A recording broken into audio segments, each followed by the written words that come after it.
যারা নিয়মিত বিনোদনের খোঁজখবর রাখেন তারা নিশ্চয়ই জানেন চলছে ৭৯তম কান চলচ্চিত্র উৎসব।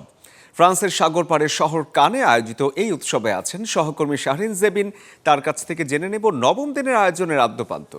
কান চলচ্চিত্র উৎসবের নবম দিনে সবার নজর আছে নেপালি ফিল্ম ইন্ডাস্ট্রির দিকে, নেপালি ছবি এলিফ্যান্ট ইন দ্য ফগ এর দিকে। বিকজ এই সিনেমাটা আজকের দিনে সকালে প্রদর্শিত হয় আসার্তে রিগার্ড বিভাগে। আসার্তে রিগার্ড বিভাগ কান চলচ্চিত্র উৎসবের মূল প্রতিযোগিতার ঠিক পরের বিভাগটাই, এবং এটা এখানে কিন্তু বিশ্ব সিনেমা ইন্ডাস্ট্রির অনেক বড় বড় নির্মাতারা তাদের সিনেমা নিয়ে হাজির হন এবং সিলেকশন এরপর তাদের সিনেমা নিয়ে প্রতিযোগিতায় অংশগ্রহণ করেন। এই গানের আসরে ৭৯তম এই আসরে নেপাল কিন্তু প্রথমবার এই বিভাগে তাদের সিনেমা প্রদর্শন করলো এবং তাদের সিনেমা নিয়ে প্রতিযোগিতায় অংশ নিয়েছে। ছবির নির্মাতা বিনাশ বিক্রম শাহ, তিনি কিন্তু প্রতিদ্বন্দ্বিতাকে আরও বাড়িয়ে তুলেছেন, কারণ তার এর আগে তার সিনেমা লরি ২০২২ সালে শর্ট ফিল্ম বিভাগে স্পেশাল মেনশন পেয়েছিল। যেই অর্জনটা কিন্তু গেল বছরে বাংলাদেশের সিনেমা আলী দিয়ে আদনান আল রাজীব পেয়েছিলেন।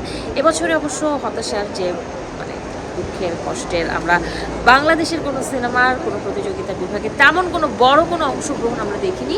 আর আমি আগেও জানিয়েছি যে বাংলাদেশের সিনেমা আসেনি, কিন্তু বার্ষিক ফিল্ম বিভাগে বাণিজ্যিক শাখার কান ডক্সে স্বল্পদৈর্ঘ্য শাখাতে বাংলাদেশের সিনেমা বা স্ক্রিপ্ট নিয়ে আসা হয়েছে। ওটা একটা ছোট অংশগ্রহণ আসলে।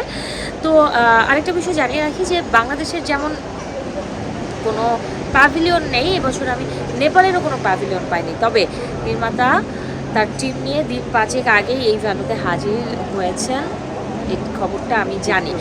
এর বাইরে জাপানিজ একটা মুভি আসার্তে রিগার্ড বিভাগে সবার নজর কেড়েছে, সেটা সেই সিনেমার নাম টাইটানিক ওশান। তো সাঁতার শেখা নিয়ে ছবির গল্প। যদি বলি যে মূল প্রতিযোগিতা বিভাগের কথা, মূল প্রতিযোগিতা বিভাগে দুটি সিনেমা আছে, দ্য ম্যান আই লাভ এবং a man of his home. আর যার একটি দ্য ম্যান আই লাভ এই সিনেমাটি একটু মিউজিক্যাল ড্রামা টাইপের সিনেমা, এটা আমেরিকান মুভি। আর অ্যানাদার মুভি যেটা আছে সেটা ফ্রেঞ্চ নির্মাতার সিনেমা। তো এই সব কিছু মিলিয়ে ছবির প্রদর্শনীতেই দিনটা পার হয়েছে প্রতিদিনের মতোই। আর আজকের দিনে অবশ্যই সিনেমার প্রিমিয়ারও হয়েছে দিনের শুরুতে। তো জমজমাট আসরটা জমজমাটভাবেই চলছে, বাট দিন যত যাচ্ছে তত কানে আসলে সবার ভেতরে একটা প্রশ্ন জন্ম নিয়েছে যে আসলে কোন সিনেমাটা স্বর্ণপাম পাবে, কোন সিনেমাটা কোন বিভাগ থেকে সেরা হবে, এদিকে আসলে সবার নজর আছে। তো এই ছিল আমার আজকের দিনে ৭৯তম কান ফিল্ম ফেস্টিভ্যালের আপডেট।